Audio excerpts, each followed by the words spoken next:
स्वयं भगवान विष्णु ने माता लक्ष्मी को बताया, हमेशा अच्छे लोगों की मृत्यु क्यों जल्द हो जाती है और अच्छे लोगों के साथ ही बुरा क्यों होता है और बुरे लोगों के साथ बुरा क्यों नहीं होता है। या यूं कह लो कि अच्छे लोग सुखी जीवन क्यों नहीं जी पाते और बुरे लोगों को सुखी जीवन क्यों मिलता है। और जो लोग ज्यादा पूजा पाठ करते हैं, नित्य भगवान की पूजा आराधना करते रहते हैं, उन्हीं के साथ बुरा क्यों हो जाता है। दोस्तों, एक बार की बात है, भगवान श्री हरि विष्णु आकाश लोक पर विश्राम कर रहे थे। तभी वहां पर माता लक्ष्मी पृथ्वी लोक का भ्रमण करके पहुंच जाती है। माता लक्ष्मी को देखकर भगवान श्री हरि विष्णु कहते हैं, आइए प्रीतम, आपका स्वागत है, आप कहां का भ्रमण कर रही थी। तब माता लक्ष्मी कहती है, हे स्वामी, मैं अभी अभी पृथ्वी लोक का भ्रमण करके आ रही हूं। मैंने पृथ्वी लोक पर देखा कि अच्छे लोगों के साथ ही बुरा क्यों होता है और बुरे लोगों के साथ बुरा क्यों नहीं होता है और अच्छे लोगों की मृत्यु क्यों जल्द हो जाती है, तथा जो लोग ज्यादा पूजा पाठ करते हैं, नित्य भगवान की पूजा आराधना करते रहते हैं, उन्हीं के साथ बुरा क्यों हो जाता है। हे प्रभु, यह सब प्रश्न हमारे मन में चल रहे हैं, अतः हमारे मन को शांत करने के लिए हमें इन प्रश्नों से अवगत कराए। तब भगवान श्री हरि विष्णु माता लक्ष्मी से कहते हैं, हे प्रीतम, आज आपने बहुत उत्तम प्रश्न किया है। इस प्रश्न में संसार का कल्याण छुपा हुआ है और महे इस प्रश्न को आपको बताने से पहले पृथ्वी लोक पर चलना पड़ेगा। तब माता लक्ष्मी कहती हैं, हे प्रभु, चलिए और अति शीघ्र चलिए। मेरे मन में इन सभी प्रश्नों के उत्तर जानने की उत्सुकता बढ़ रही है। तब दोस्तों, आकाश लोक से भगवान विष्णु और माता लक्ष्मी पृथ्वी लोक पर आते हैं, जहां पर एक बहुत सुंदर सा गार्डन होता है।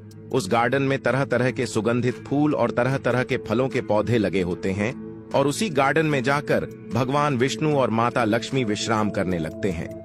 तभी भगवान विष्णु कहते हैं, हे प्रीतम, अब हम आपको आपके सभी प्रश्नों के उत्तर एक कथा के माध्यम से देते हैं, जिसको सुनने के बाद आप को सभी प्रश्नों के उत्तर मिल जाएंगे। और भगवान विष्णु कहते हैं, जो मनुष्य इस कथा को मन और ध्यान लगाकर सुनता है, इसे मोक्ष की प्राप्ति होती है। तभी माता लक्ष्मी कहती हैं, हे प्रभु, आप कथा को आरंभ करिए, मैं मन और ध्यान लगाकर सुनेगी दोस्तों। फिर भगवान विष्णु माता लक्ष्मी को कथा सुनना आरंभ करते हैं दोस्तों। तो चलिए अब कथा को सुनते हैं दोस्तों। भगवान विष्णु माता लक्ष्मी से कहते हैं, हे प्रथम, पौराणिक काल की बात है। एक बहुत ही अत्यंत सुंदर नगर था। उस नगर में श्याम और सोहन नाम के दो व्यक्ति रहते थे, जिसमें से श्याम एक बहुत धनवान व्यापारी था और वह धनवान होने के साथ ही साथ पूजा पाठ और भगवान की भक्ति में बहुत विश्वास रखता था। वह प्रतिदिन नित्य भगवान की पूजा आराधना करने के लिए मंदिर जाता था और वह प्रतिदिन दीनहीन तथा दुखिहारी गरीबों में कुछ न कुछ बांटता रहता था। दोस्तों, भगवान श्री हरि विष्णु माता लक्ष्मी से कहते हैं, हे प्रीतम, वहीं दूसरी ओर सोहन एक चोर था। वह भी प्रतिदिन मंदिर जाता था, लेकिन वह मंदिर पूजा पाठ करने के इरादे से नहीं जाता था, बल्कि मंदिर से धन चुराने के लिए जाता था। भगवान विष्णु आगे कहते हैं, उसे पूजा पाठ दान धर्म से कोई लेना देना नहीं था, वह सिर्फ मंदिर में चोरी करने के लिए जाता था। फिर भगवान विष्णु कहते हैं, इसी तरह से कई वर्ष गुजर गए। एक दिन उस नगर में जोरदार बारिश हो रही थी, जिसकी वजह से उस दिन नगर के मंदिर में पंडित जी के अलावा कोई नहीं था।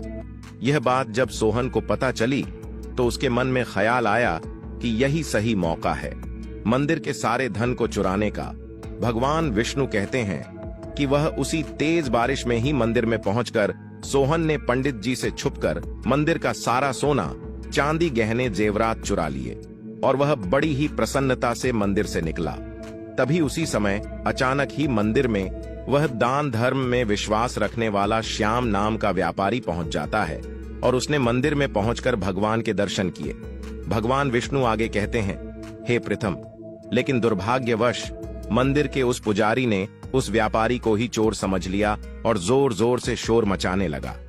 पुजारी के जोर जोर से शोर मचाने की वजह से मंदिर के पास लोगों की भीड़ जमा हो गई और सभी पुजारी की बातों में आकर श्याम नाम के व्यापारी को चोर समझने लगे और उसे अपशब्द कहकर अपमानित करने लगे।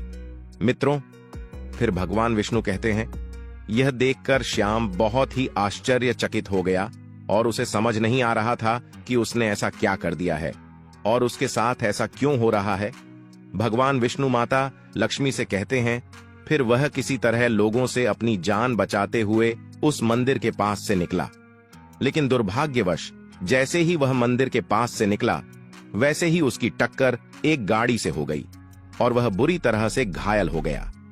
फिर भगवान विष्णु माता लक्ष्मी से कहते हैं, फिर श्याम किसी तरह से लड़खड़ाते हुए अपने घर की तरफ जाने लगा। तभी अचानक ही रास्ते में उसकी मुलाकात सोहन से हुई, जिसने मंदिर का सारा धन चुरा लिया था। उसके हाथों में मंदिर के गहने जेवरात थे। दोस्तों, सोहन बड़ी ही प्रसन्नता से जोर जोर से बोल रहा था कि आज तो मैं माला माल बन गया, मुझे एक साथ इतना सारा धन मिल गया। भगवान विष्णु आगे कहते हैं, जब श्याम ने सोहन की बातें सुनी तो वह बहुत हैरान और क्रोधित हुआ। श्याम ने अपने घर जाते ही भगवान की सारी पूजा पाठ की, सारी सामग्री तथा भगवान की मूर्ति निकाल कर फेंक दिया और फिर ईश्वर से नाराज होकर बिना कोई पूजा पाठ किए बिना ही अपना जीवन व्यतीत करने लगा। विष्णु माता लक्ष्मी से कहते हैं, हे प्रीतम, कुछ वर्षों ऐसे ही व्यतीत होने के बाद एक दिन सोहन किसी मंदिर में फिर से चोरी करने गया, लेकिन इस बार दुर्भाग्यवश उसके भाग्य ने उसका साथ नहीं दिया।